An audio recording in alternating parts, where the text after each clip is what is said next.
Hey everyone, my name is James Scott. I'm a librarian here at the Sacramento Public Library. I'd like to welcome you to World War I Revisited. This is a battery of programs put together to observe the 100th anniversary of the start of the Great War, and our intent to cover a number of different topics, very special topics. Some more general, like how World War I changed the world, to topics more specific, perhaps, like today's talk that I'm going to do, Great War in the Great Valley, which focuses in on the impacts of Sacramento on World War I and World War I, and its impacts on Sacramento as the city pushes its way out of war and into the Roaring '20s. So, with that said, let's get going. Now, the first slide that you're going to see in front of you comes from the New York Times in June 2014. I almost said 1914, but something happened there in 1914, 100 years ago. You can see up on the wall a young, sort of strange looking, emaciated fellow, and then you can look to the right and you can see sort of a more plumpish looking Austro-Hungarian noble. So something happened on that street corner in the summer of 1914. This is Sarajevo. It says the street corner that started the 20th century. So we have Gavrilo Princip, a Serbian anarchist, a member of the Black Hand, shooting Franz Ferdinand, which unleashed this unraveling of diplomatic considerations and brought into mobilization all of the might, all the war might that Europe could muster at the time, from Russia to England to Germany to France. But then we have the start of the First World War. So the street corner that started the 20th century, what I would posit to you would be what would constitute California, Northern California, and Sacramento's street corner that started the 20th century. Do we look at our ability to harness water? Do we look at our ability to refrigerate agriculture and bring to not just to America but to the world our agricultural prowess? Or is it the First World War? Was that street corner representing the world's 20th century beginning basically our street corner too? Things to think about. If we don't have the First World War, we don't have Mather, we don't have pilots training, we don't have a legacy that pushes Mather and even McClellan, which was established just before the Second World War, off into the 20th century, and then we don't have the billions of dollars being created by military personnel dependents at Mather, McClellan, the Signal Depot, the Army Depot, all sorts of things. So things to consider as we go through our talk here over the next hour or so. So let's move to the next slide. So let's take a look at more of the macro considerations when it comes to the First World War. We have Germany prosecuting a policy of unrestricted submarine warfare. That's Germany's chip in this battle, rebuffing this concept of encirclement and checking the Royal Fleet of England in Great Britain. So there's this unrestricted submarine warfare, but in 1916 we have the Sussex Pledge between Germany and the United States, which basically ends unrestricted submarine warfare until it's back in 1917. Germany's becoming much more desperate at this point, and so they start sinking U.S. ships. A major consideration, and we're looking January 1917 when this takes place. So things are changing. Diplomatic relations between the United States and Germany are becoming more and more strained, and we have issues. The second thing to consider, another slide here, would be the Zimmermann telegram. A telegram sent again in 1917, January 1917, from Germany to Mexico. So this dispatch is from German Foreign Minister Arthur Zimmermann to Mexico, and it basically promises Mexico, our sister nation to the south, massive swaths of land in the American Southwest if Mexico were to come in on the side of the Central Powers. Mexico is a bit confused by the dispatch. They realize that they don't have the military power and that would make the sort of impact that Germany wanted, and they just really weren't interested either. So the upshot in all of this is the Brits intercept this dispatch. The Brits, who were desperate to have the United States come into the war on their side, and they decipher it, and the dispatch is given to the United States, and this is basically the other foot falling after the resumption of unrestricted submarine warfare. So President Wilson declares war, and America is now going over there. So let's take a look at Sacramento prior to its entry into the Great War. Couple different things. We're talking about an idyllic teens at this point. George Peltier, who's president of the California National Bank on 5th and J, and also a county supervisor, is determined to have Sacramento's county roads beautified. We have the advent of the motor car, and it's becoming a legitimate form of recreation in the Sacramento area. So you can motor throughout the county, you can make your way up to the foothills, you can even make your way up into El Dorado County and beyond. And to do this, Peltier wants those roads beautified with flowers. And it's something that he's very much dedicated to, like I said, with the presence of motor travel. Another thing is we have the Wobblies, the industrial workers of the world, starting to agitate all the way up and down the Central Valley, and we're of course a few years away from the Centralia massacre, the tragic Centralia massacre. So there are social and political cross pressures taking place in California at this time. Another thing is that prohibition is slowly ooching its way into the ethos. The California State Legislature is debating California's stance on prohibition, and should it go wet, or should it stay wet, or should it go dry?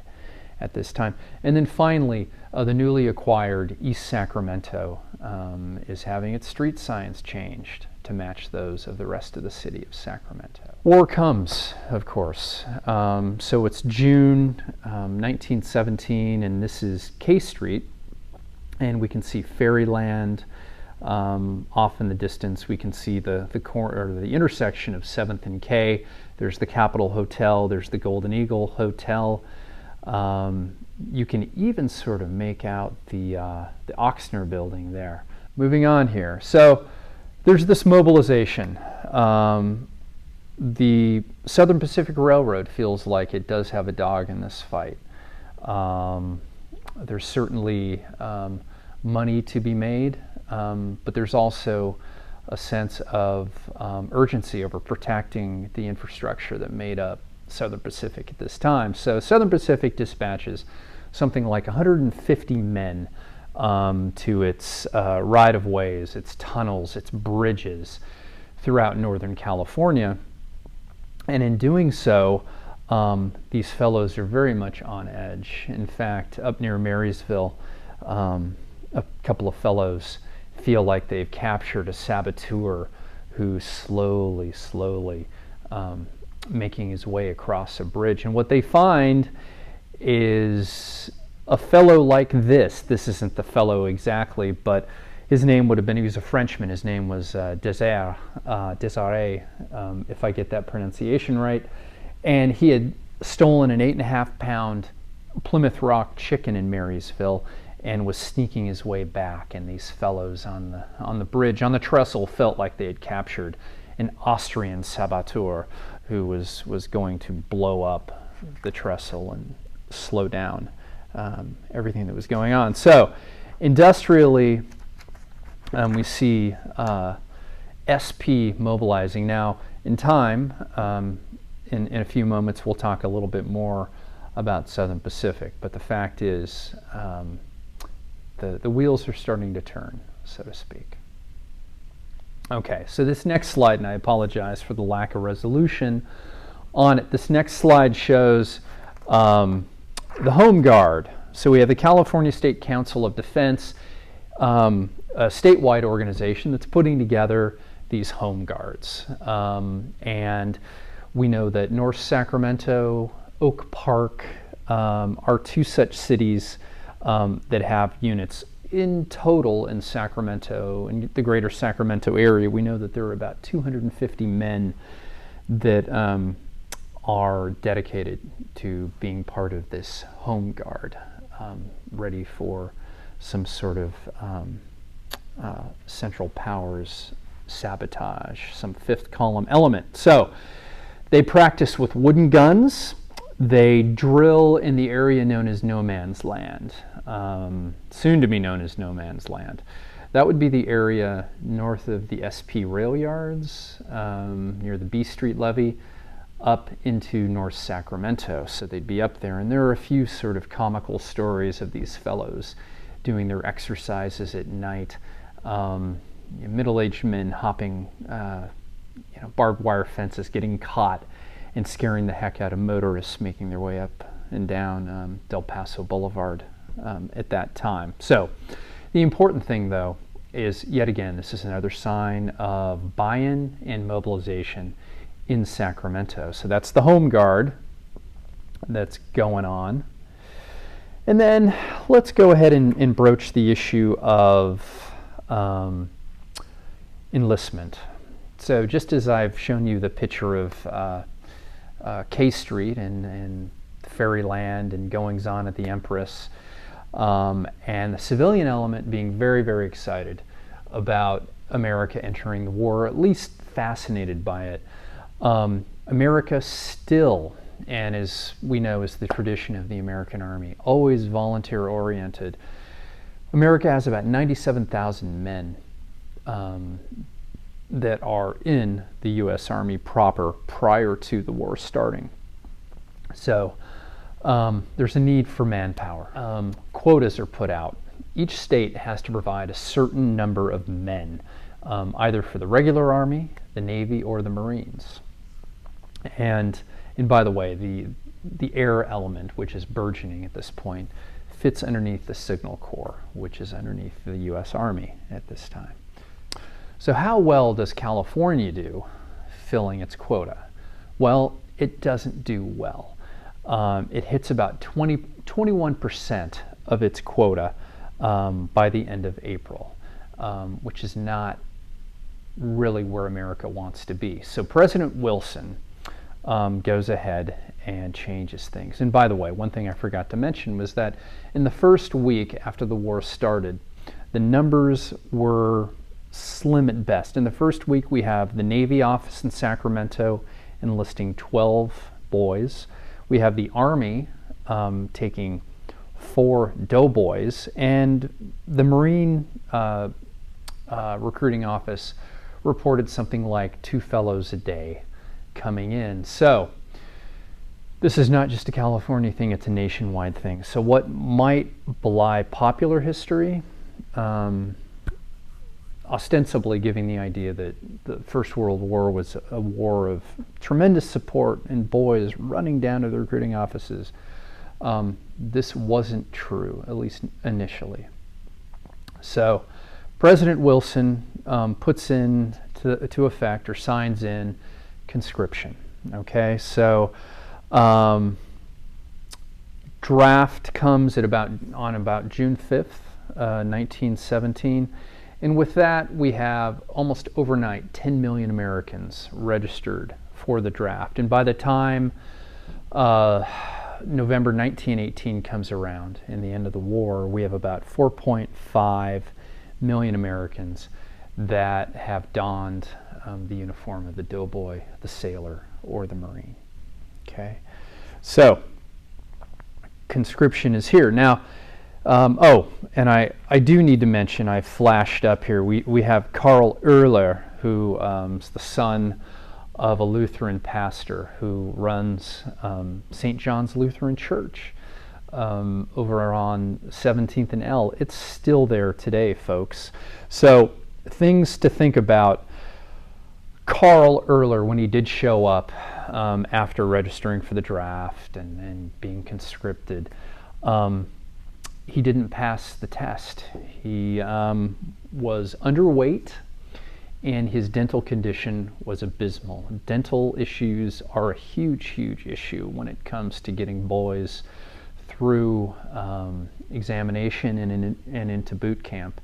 As we're going to talk a little bit more about Camp Kearney, which was a boot camp where they had no less than 3 dental clinics on base to constantly take care of dental issues that were coming up with young men at this time. So Karl, as you can see, eventually got his dental issues taken care of, and he gained a little bit of weight, so he was able to join up.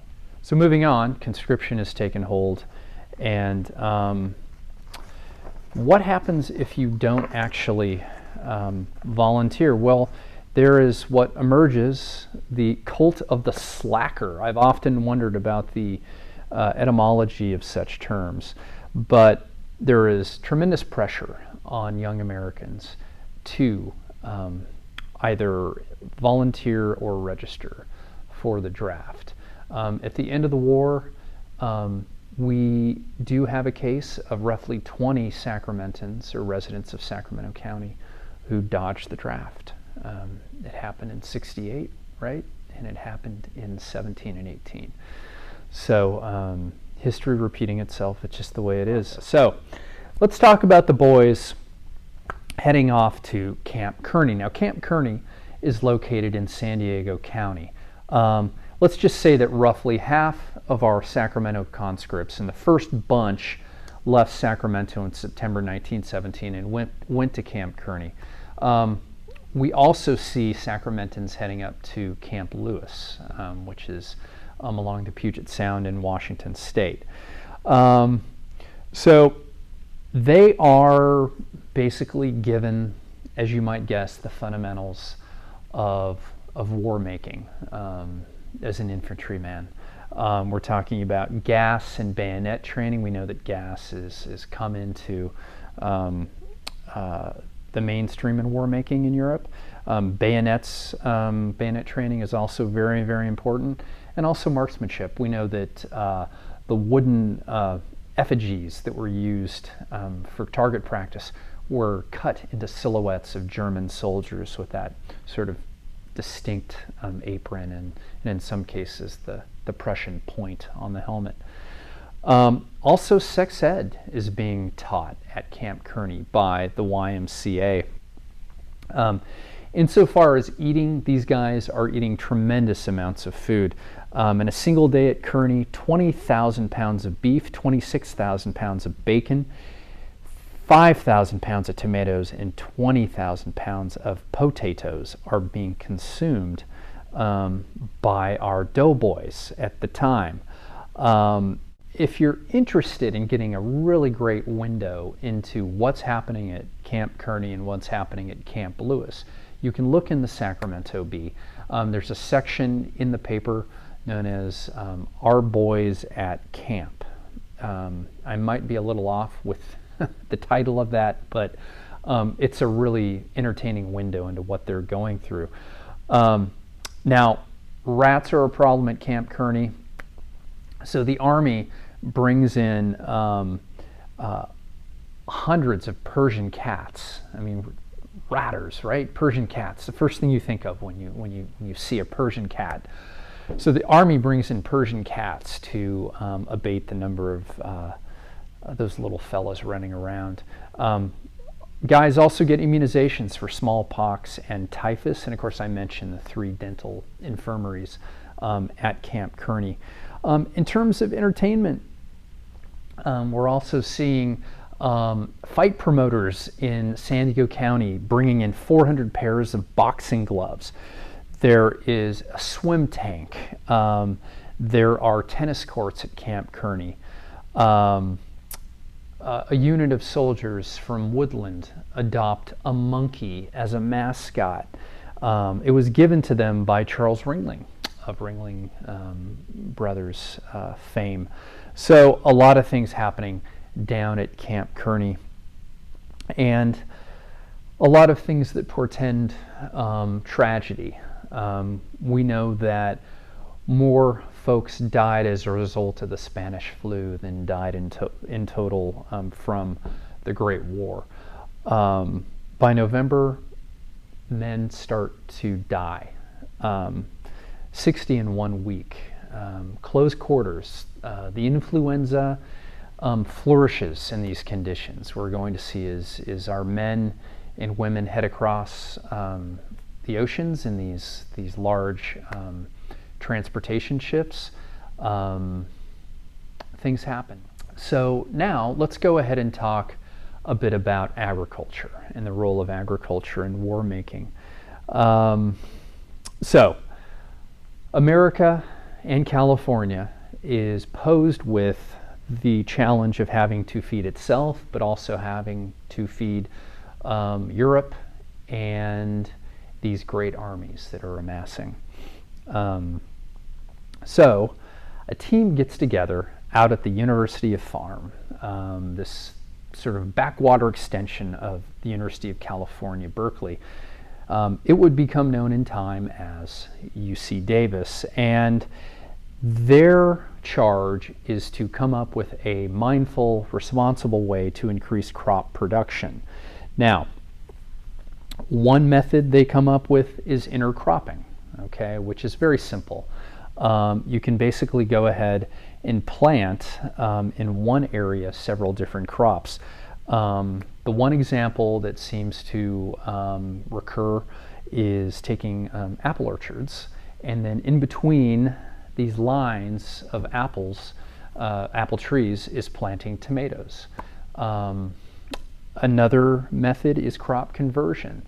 Like I had mentioned earlier, legislators at the Capitol are talking about prohibition. Things like barley and hops may not be that important at this time, so you can go ahead and eliminate that and yet go ahead and plant potatoes, plant beans, and other vegetables. So the primary crops at this time, when it comes to The U.S. Food Administration, which is shepherded by Herbert Hoover, are potatoes, wheat, beans, and vegetables. And of course, at this time in the Central Valley, we're seeing rice really come into its own. It's kind of a revolutionary moment. And of course, as you drive out over the causeway today out to Davis or back into Sacramento, you can see those rice paddies sort of doing their thing. So let's talk again about Southern Pacific. Southern Pacific really made a tremendous impact on agriculture in the Central Valley. It gave up millions and millions of acres of land through its right-of-ways to enable farmers to go ahead and increase crop production. 50,000 acres in Sacramento County alone were ceded by Southern Pacific. Another thing to consider when we talk about agriculture is the role of children. Of course, with women, we have the Women's Land Army, but with children, especially during the summer of 1917 and also the summer of 1918, schools closed. You know, in 1918, schools are closed for 3 weeks in Sacramento County, so children can go out and make agriculture, basically plant. There are 13,000 kids in the Sacramento area who are sent out to vacant lots all around the city to plant things. We know that students at Sacramento High won a huge prize at the California State Fair for their ability to develop gardening techniques. They won for a gardening display that caught the eyes of judges at the California State Fair. Oral Dennis, who was a resident of Placerville, challenged children, the 2 to 3 million children in the United States at this time, to go ahead and try to produce by this coming winter, I guess that would be in 1917, at least a pound of beans for consumption. So there is a mindfulness, there is a desire to make a difference through agriculture. Right. Another couple of notes about agriculture and the impact of the Central Valley on the European War. The British government in 1917, in the summer of 1917, paid $4 million for 100,000 tons of barley to help feed its troops. This was out of San Joaquin County, and it accounted for 1/10 of that year's production of barley. So, if anything, that should give you a window into how much of an impact Sacramento and the Northern California region is having on war making at this time.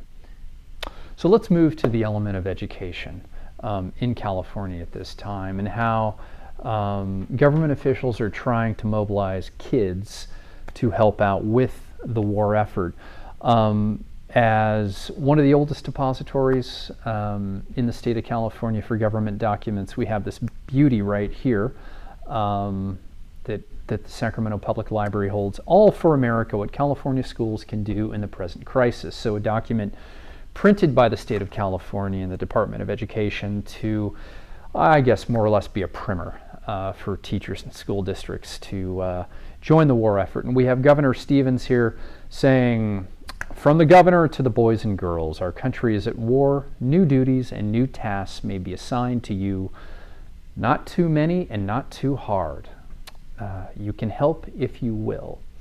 Your teachers will show you how. I have confidence in the patriotism of the boys and girls of California," says Governor Stevens. So we also see rising up here, and actually before I talk about that, kids jump in, and they jump in with everything they've got. In October 1917, we have a tremendous display of youthful patriotism with a parade 10,000 children from the city of Sacramento marched through the streets of Sacramento, being led by the Lincoln School Chinese Boys Band. Lincoln School is one of those great windows into how California is becoming as a multi-ethnic, multiracial state. We have a student body that's represented by no less than 48 countries, which is, I just think, a tremendous figure when it comes to where we're going as a state and, of course, as a city of Sacramento. But there's also xenophobia in the schools, and we here see Beatrice Farnham, who is a senior at Sacramento High School in 1917, and she states, "I, Beatrice Farnham, do hereby will my knowledge of the German language to Kaiser Bill," that would be Kaiser Wilhelm II, "that it may be wiped from existence with him." Okay, so this is a real issue in schools. Germans are part of Sacramento. There is no way around that, and there is a push to remove German from the curriculum in Sacramento schools. This does not exist. This does not succeed, but it's important to mention that statewide, 30 schools take German out of their curriculum. There is also a move to test the allegiance and loyalty of teachers, not only in the Sacramento school districts, but statewide, so teachers have to give an oath of allegiance to the country. Things are definitely moving here. We have an anecdote. We have a little boy. His name is Henry Gotenberger, and he attends school in Oak Park. And on April 19th, 1917, his teacher gives him a patriotic flag, American flag, to put on his jacket. But he takes it off. And when asked by the teacher, a big brouhaha takes place. When asked by the teacher why he takes this flag off his jacket, he tells his teacher, "My mother will beat me if I go home with this flag." Of course, Henry is of German ancestry. First generation German. His parents are both immigrants, and they don't want him to wear this flag. Well, his parents are contacted, and from that point on, an American flag flies out in front of their home at 3131 Y Street. So there is xenophobia. It manifests itself in city government, city jobs. There's a German water engineer who is fired from his job because he has pro-German sentiments. There are fights along the assembly lines in canneries. Xenophobia is there, and there's just no way around it. Germans are forced to kiss the American flag in places like Grass Valley. It's just what we see at this time. And yet at the same time, we see Germans making tremendous efforts to show their patriotism.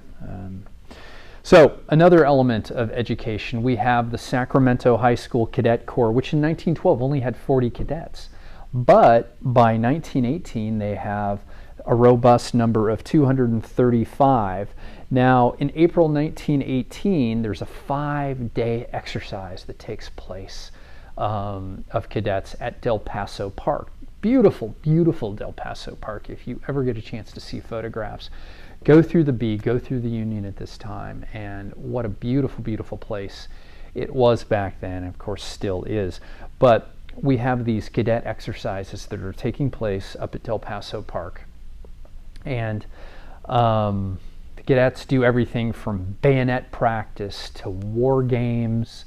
And near the end of it, there's a story that runs in the Sacramento Beat where they interview the boys and get their opinions. And one of the quotes that resonates, at least with me from that is, this is a headline, "War nears end and cadets are really unhappy."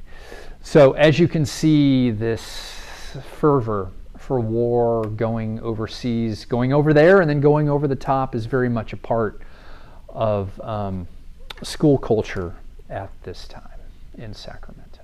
Okay, so let's go ahead and spend some time speaking to industry, and really the primary Mechanized industry in the Sacramento area at this time is going to be SP, Southern Pacific. And this picture right here shows some lads near Southern Pacific. Buy bonds, bridge the Rhine. The U.S. Railroad Administration employees. And of course, at this time, by December 1917, the U.S. Railroad Administration comes into being basically to organize things. You have a number of different companies nationwide that are hustling to get items east, west, wherever. And so the USRA comes into being, still in existence today, to basically organize and provide some sort of workflow, seamless workflow to how the railroad industry is going to be used and leveraged for the betterment of the war cause. So we know specifically with SP, there was Freight Clearance Week that took place in January 1918, and during this time the shops, just literally a quarter of a mile from where I'm standing right now, went ahead and nearly doubled its production of freight cars from 32 to 54. We also have new industry coming in.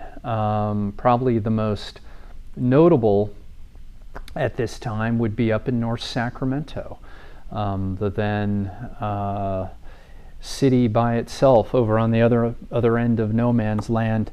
And it's here that Liberty Iron Works would distinguish itself as a producer of the JN4 Jenny, and a symbol of this revolutionary new way of making war through the aeroplane. General John Pershing, who's in charge of the American Expeditionary Force, who wants a massive 25,000 man signal corps along with roughly 7,000 planes.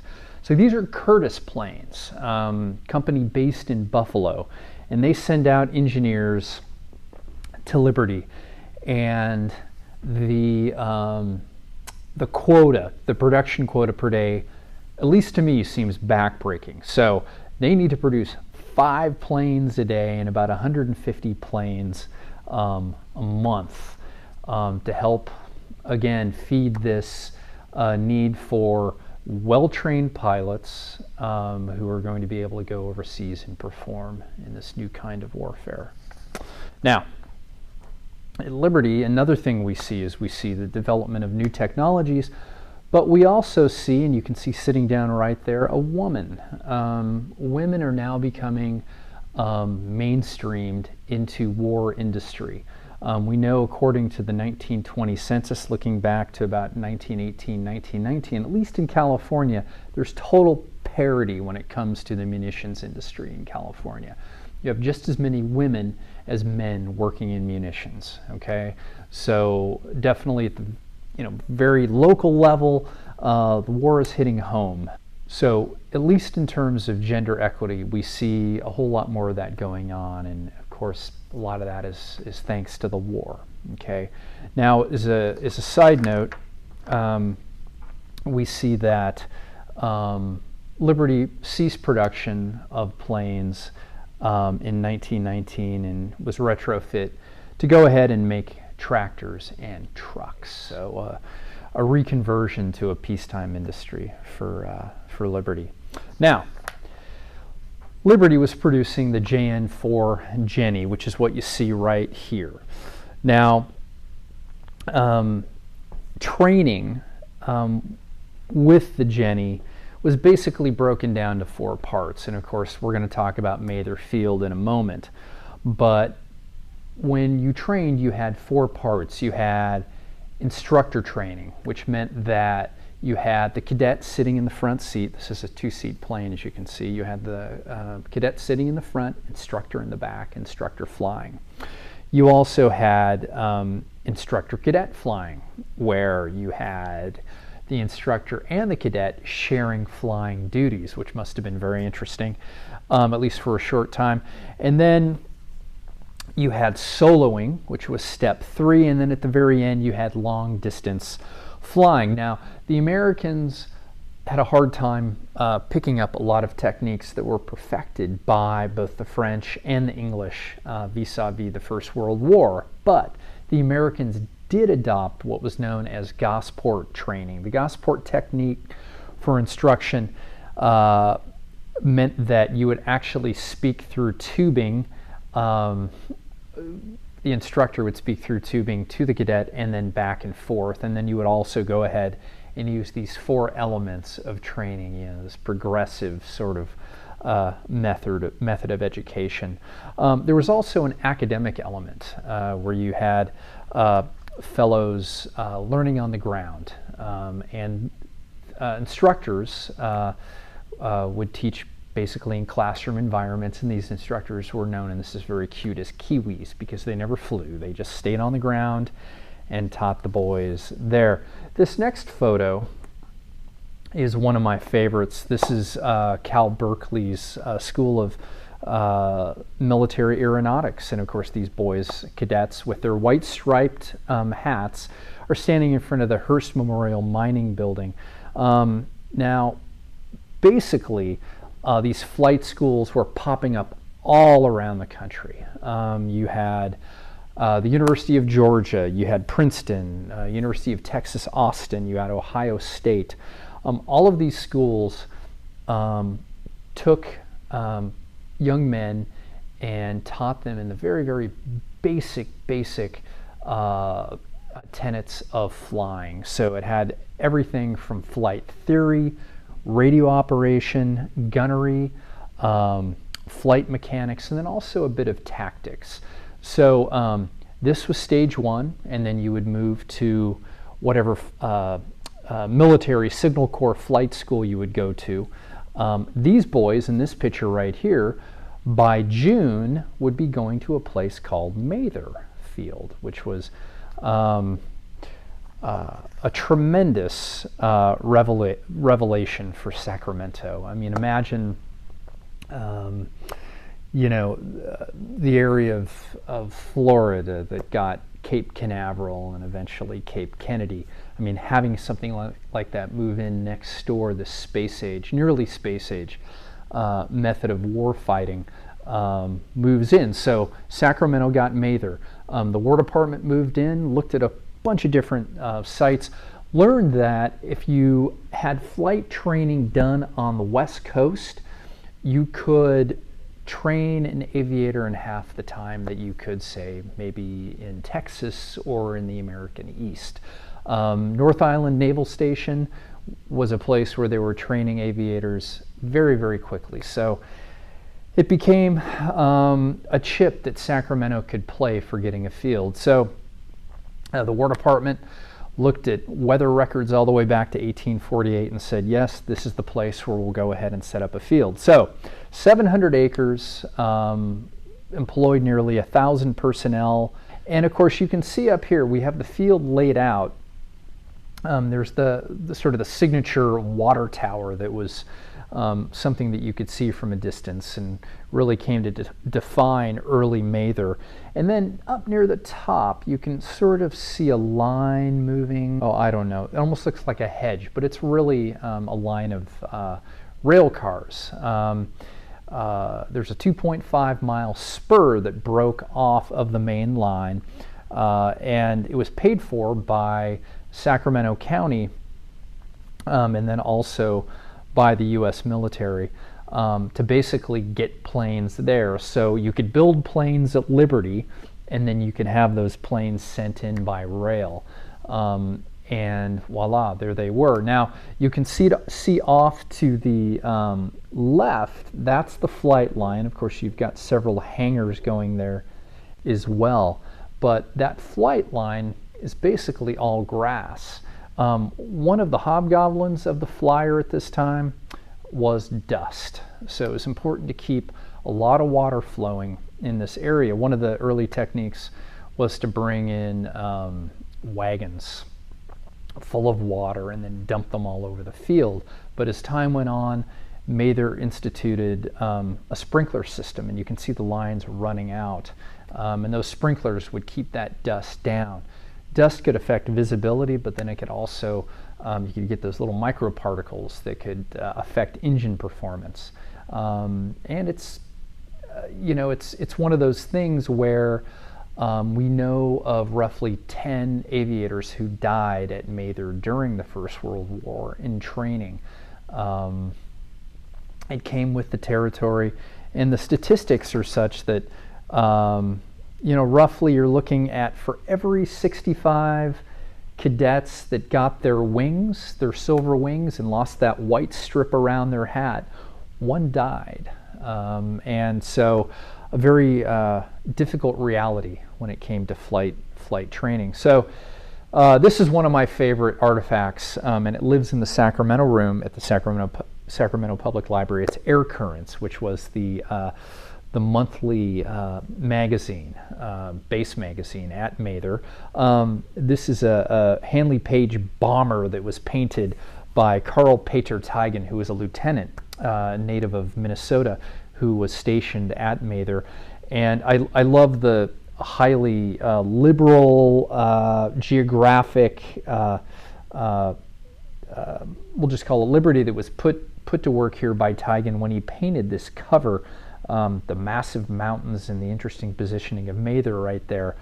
But it's, in a word, it's beautiful. And I love how classic it is.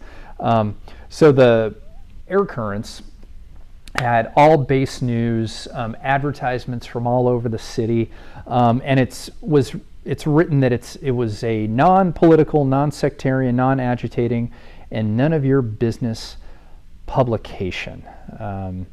And another place to go ahead and take a look at, we've got one copy here at the Sacramento Public Library, but our friends over at the Center for Sacramento History have a few more copies over there, so definitely worth taking a look at. And that's roughly the Mather story, a tremendous success story and a tremendous love affair between the city of Sacramento and Mather, all the way up into the late 80s, into 1990, when the base was eventually closed. But one of the most touching stories, in July 1918, planes took off on 4th of July from Mather and dropped something like 700 small American flags over the city of Sacramento. Tremendous relationship between the city and the base, and one that resonated through primarily a little bit of a shutdown during the Great Depression, but from the 40s on. By spring 1918, we have thousands and thousands of Americans who are dying, and the need for well-trained professional nurses is coming around. So the Surgeon General of the United States calls for an army of 25,000 women to go overseas. We know of 50 Sacramento women who did go to France, who did go to Belgium to serve at this time. The need for nurses is there. If you were a woman in Sacramento and you wanted to join the nursing effort and the war effort, you would go to the Sacramento Hotel, and you would enlist there and then go off to training. So things to keep in mind. So what about minorities? One need only go to present-day Freeport Boulevard and William Land Park and take a look at the memorial that sits there today. It was put there in 1926 by the Sacramento Women's Council, built for about $2,000, and the names of over 100 Sacramentans who perished in the Great War are there. And you see names of Filipinos, you see names of Mexican Americans, you see names of Chinese Americans, and not to mention a plethora of European nations, Greek, Italian, Scandinavian. They're there. This picture right here is of the St. Andrew's AME Church, which was located down in Alkali Flat. This picture is tremendous because if you go to this very spot today, it's a parking structure, and what you see is a bronze plaque right on the side of that parking structure that marks the spot of the St. Andrew's AME Church. So Pastor T. Allen Harvey, an African American who participated in the Spanish-American War, was extremely patriotic. At his church, which was located at 7th and G, he was able to get no less than 12 members of his church to go ahead and join what was at this time a segregated army. So that's St. Andrew's AME Church.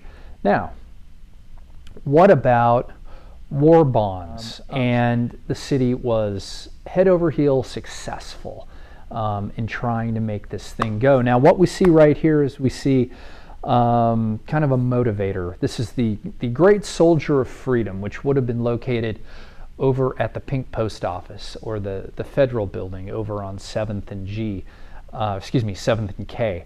And it was the task of every county in the Central Valley to fill its quota, and if they did, whatever their part would be in the body of the Soldier of Freedom would be filled in. So we can see the evolution of the Soldier of Freedom starting here maybe in, I don't know, let's say summer 1917, and moving ahead until we have a full fellow. Washington was spending $7 million a month for the war effort. So it was Sacramento that produced $7 million and $8.8 million for the war effort in its last two drives. So a tremendous, tremendous effort. We know that the mother of a soldier, Gerald Ebner, who was an aviator who died en route to France from the Spanish flu, his mother came across with $40,000 in funding for the war. Of course, she was part of the very wealthy Ebner family, hoteliers in the city for decades and decades. The estate of William Land, $100,000 was paid from that estate to the war efforts. Here's another image that I find compelling. We have patriotic folks will do their Christmas shopping now. The Spanish flu is here. So this brings us up to basically that fall period of 1918, and we have Santa Claus wearing a protective mask and a Brody helmet, or a doughboy helmet at the time.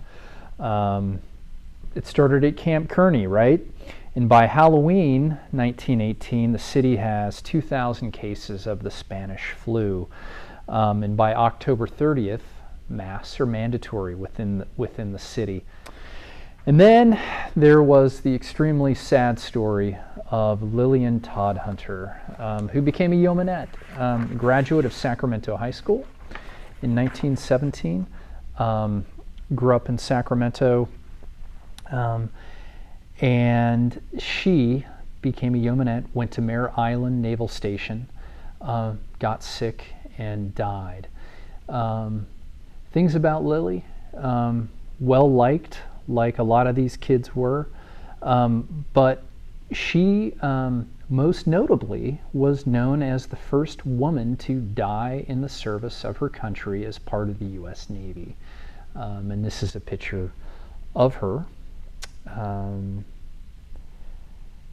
Another Sacramentan who fell. This is Maurice OConnell, who had his own residence and business. He was an undertaker at 1215 K Street, and member of the 91st Infantry, and died in October of 1918, just a week and a half before the armistice in the Battle of the Argonne Forest.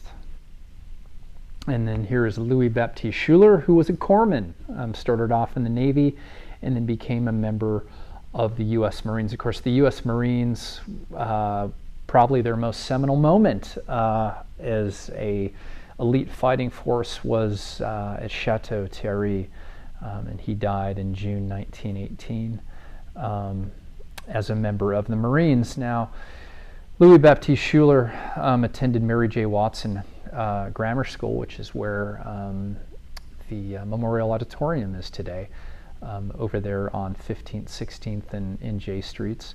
and was a member of St. Paul's Episcopal, which is literally across the street, which is still there today in that area. So Louis Baptiste Schuler. And then what of those Sacramentans who actually fought, sacrificed, made it back?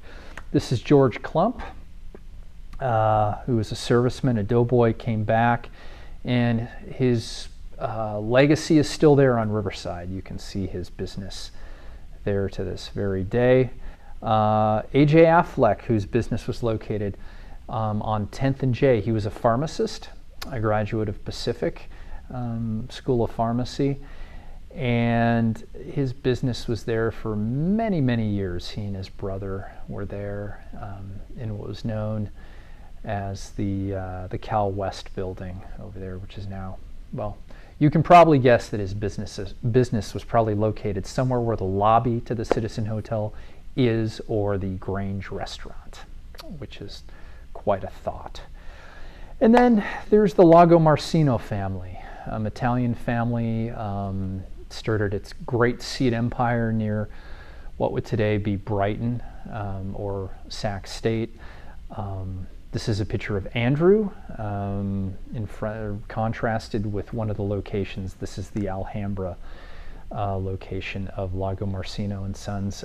Andrew's brother, Frank, actually went over the top numerous times as a member of the U.S. Army in Europe. So, Lagomarsino and Sons. So, Americans coming back and making a huge, huge difference in the destiny of Sacramento. This fine gentleman right here, one of the early progressives, is Hiram Johnson, who was governor of California and then became a senator. Questioned the war, served as a senator, and he's notable for a couple of reasons. He wanted to tax or increase the rate of taxation against businesses that made money on the war. Definitely the trait of a progressive. He was also against censorship. Of course, President Wilson was adamant that censorship should be part of war-making policy in the United States. Hiram Johnson's case was that if you were going to ask people to go overseas and die, they should darn well know what they were going to be dying for. So Hiram Johnson, very, very notable in this case. So when these fellows came back, they became part of a industrial machine that would create so many things that by the end of the 20s would be built. But they're still here today. We have the water filtration plant located in the northern part of the city that would help fill in part of no man's land by the B Street levee. We have the incinerator that was built by the mid-20s. We also have the Memorial Auditorium, just a beautiful Byzantine-style structure that's there today.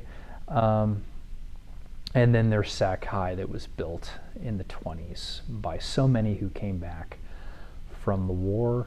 And then here is one of the extension buildings that was built, finished being built in the 30s. It was originally going to be built before the war, but the war interrupted the whole thing, and it took a while for that to happen. But by 1929, 1930, the extension building was there. Another thing about the incinerator, I'm going to step back here for a second, is by the mid-1930s, the Great Depression was in full swing, and in that area north of the city in no man's land, we had the growth of all sorts of Hoovervilles, which were these shanty towns. And one of the shanty towns in that area was Shooksville, named for a gentleman named Samuel Shooks. And the shanties were built up and around that incinerator. There was also an area near where the filtration plant would have been, which was known as Jaboom Street. One thing you should keep in mind is that many of the residents of these shanty towns, Shooksville, Jaboom Street, Rattlesnake, Rotten Egg, and many, many more, American River Camp, which was up near Rancho Cordova, were veterans who had suffered either from shell shock or even being gassed. These disabilities played a huge, huge role in people finding work. And of course, we're just now today growing to understand them a bit more. So Anyway, I end with an appeal to you as a resident of Sacramento. Maybe you're not a resident of Sacramento, but to think about the impacts of the Great War on our city, both early on and today, as we look around us. The public works projects that helped get the city back up on its feet during the Roaring Twenties. It's also important to think about those who gave their lives, even if we just remember them. Were their sacrifices meaningful? Did they make a difference? Was it all worth it? That's definitely up to you to decide, but what you can do, even at the very least, is not forget about people like Lily Todd Hunter, Gerald Ebner, Hugo Wallner, and the over 100 Sacramentans who gave their lives in the Great War. So do look for other episodes of World War I Revisited coming your way.